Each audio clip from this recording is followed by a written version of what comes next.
Good morning, Dr. Roddenberry here, coming to you from Willow Springs, North Carolina. Before we get started with this week's summary, I do want to apologize for last week. I had a couple of problems last week. We had a death in the family last Wednesday. It was actually my father, and he was very sick right there at the end, so I was not able to make the video that I usually make every week. I do apologize. That won't happen again.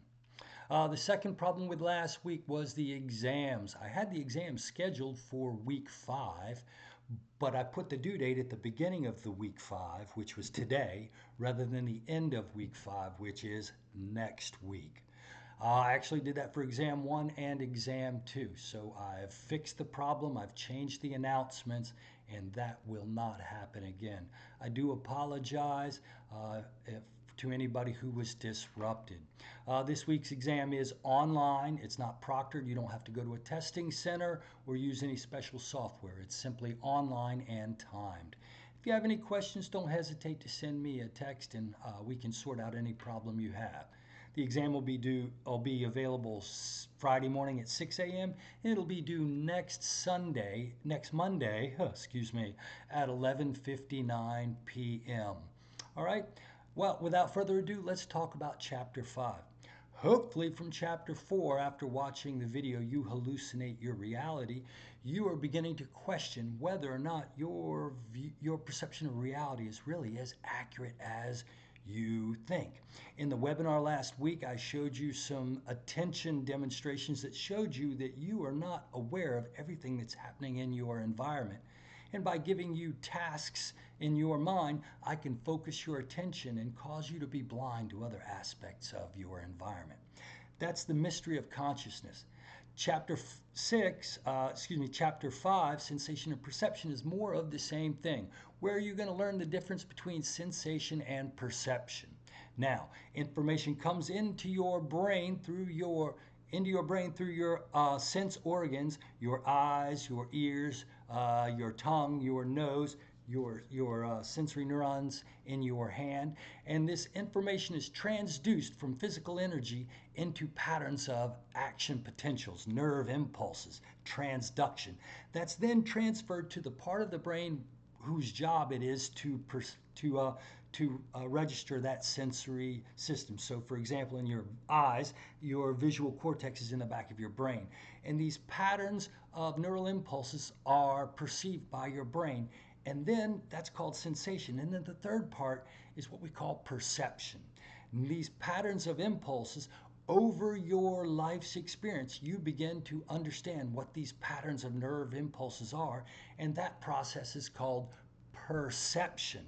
So in a sense, you have to learn that that red, round, shiny thing is an apple. Seeing the red, round, shiny thing is sensation. Knowing what it is called perception. And the chapter this week is going to try to demonstrate to you the mystery of sensation and perception.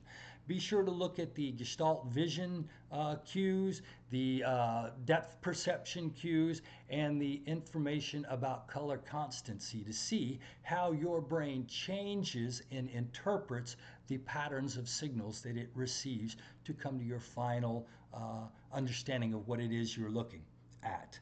Now, if you are interested in Chapter 5, I do have a couple of interesting videos that will help you appreciate this. There's a video on Ben Underwood, the boy who sees without his eyes. He actually uses echolocation. His visual cortex interprets the information that comes in through his ears and gives him a visual reality that mimics a normal person's visual reality. And then I've also got 152 visual phenomenon in optical illusions. And these optical illusions are here to show you that your brain actually adds in information to the perceptions that you see. For example, this is a set of busy circles with lots of different colors. But it fools your brain so much that your brain actually adds in the sense of movement. So as you're looking at this, you're probably noticing that these circles are appearing to move. They're not moving. That's just what your brain adds into the final perception. So what I want you to appreciate from this week as you're looking through this chapter, they're going to tell you how each sensory organ works, the little neurons and the parts of it. So they're going to talk about the 3 bones in your ear. They're going to talk about chemoreceptors in your tongue and your nose. And that's all well and good. But that's not the whole process. At the end, your brain has to interpret your reality. And the weird thing is, that interpretation is to some degree learned by your early experiences. Some people say, I'll know it when I see it. I would argue that you'll see it when you know it.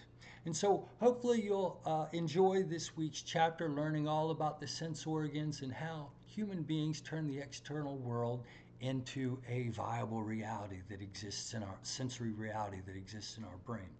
Hope to see you at webinar this week. I've got some really cool videos that will blow your mind with regard to sensation and perception if you're able to make it at 7 o'clock on Thursday night. Otherwise, don't forget to do the discussion board. Have a great week, and I will see you again next week. Take care.